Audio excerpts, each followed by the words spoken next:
Hi, this is Christian from Wingsurfer.nl.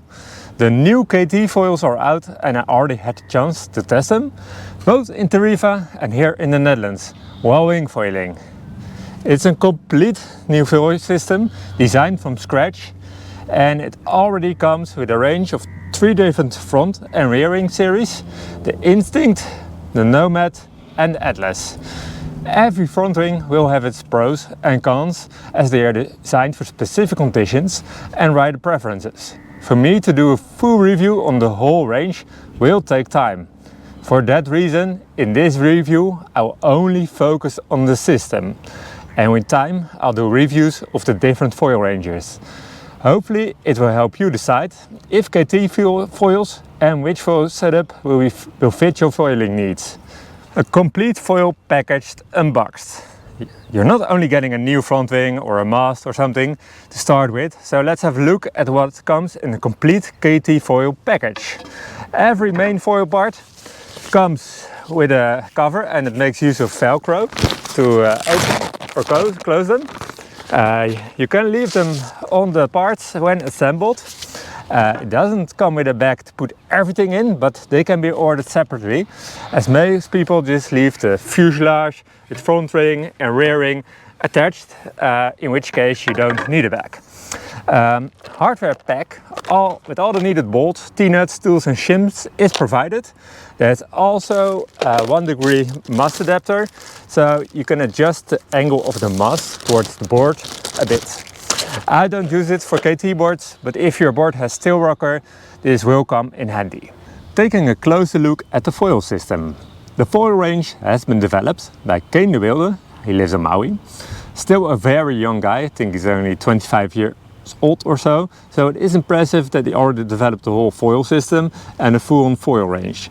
This being the first release, I'm sure much more will come out in the future. Good foils are one thing, but the system connecting all foil parts together is just as important. It of course needs to be solid, stiff, light and strong at the same time. But what you also like to avoid is coming up with a new foil system every so much years, making the old products incompatible with the new system. Something that happens too often in the world of foiling. For this system, time will tell, but looking at everything, I think we can trust Kane told a lot about the system to last for many years. It looks an efficient design and all the parts look well produced. To attach all the parts, 2 sizes, bolt sizes are used, M6 for the rear wing and the rest is using M8 bolts. All Torx, and you have different lengths of bolts. Every front wing and rear wing makes use of the same length bolts. When assembling everything, you'll notice some large numbers on the mast and on the front wing. This corresponds with the shim you'll need to use between the rear wing and the fuselage.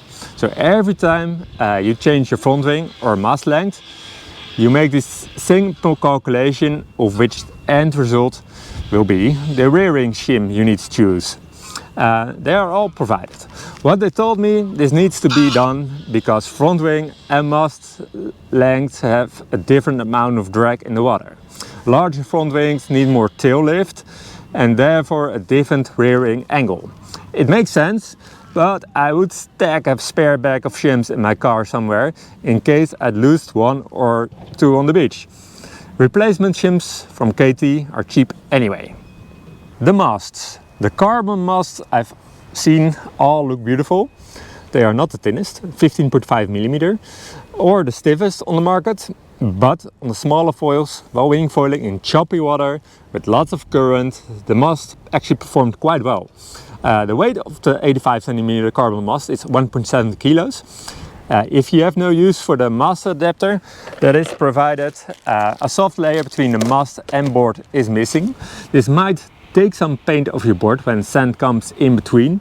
Also, I don't think you can change the coil thread easily if the thread would get damaged.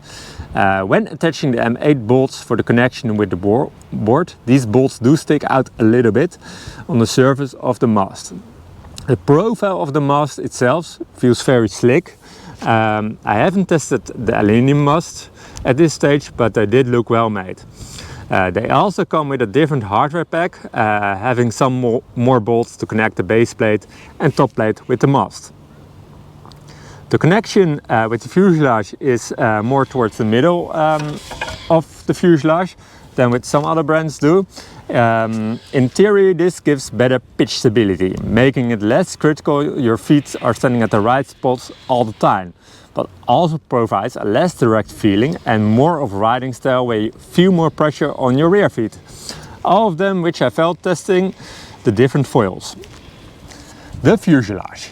You either choose a 63 cm or a 56 cm fuselage, where 63 cm generally is more stable and easier setup for beginners. The shorter fuselage will be good for more experienced riders. I have tested both and actually went good on both. I can tell you because the foils work quite easy. Even on the shorter fuselage in difficult conditions, the setup with the smaller foils felt stable. On the shorter fuselage it was easier also to do shorter and quicker pumps. Which front or rear wing to choose? For each series I will try to make a review and test them in the conditions where they are designed for.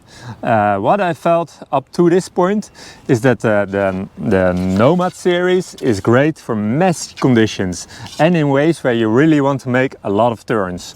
The Atlas feels more at home in longer swells or flat water, where glide can be more important. I also think only the smaller sizes are more suitable for wing foiling. The larger Atlas I think become a bit too flexy for this use. The Instinct is a beginner series, but it goes quite small as well. They might surprise me if I get a chance to try them. Hopefully this review gives you a clear overview of the new KT foiling system. I have used the Nomad quite a lot while wing foiling, and this will be the next review coming up. If you have any questions or comments, please post them below this video. Thank you.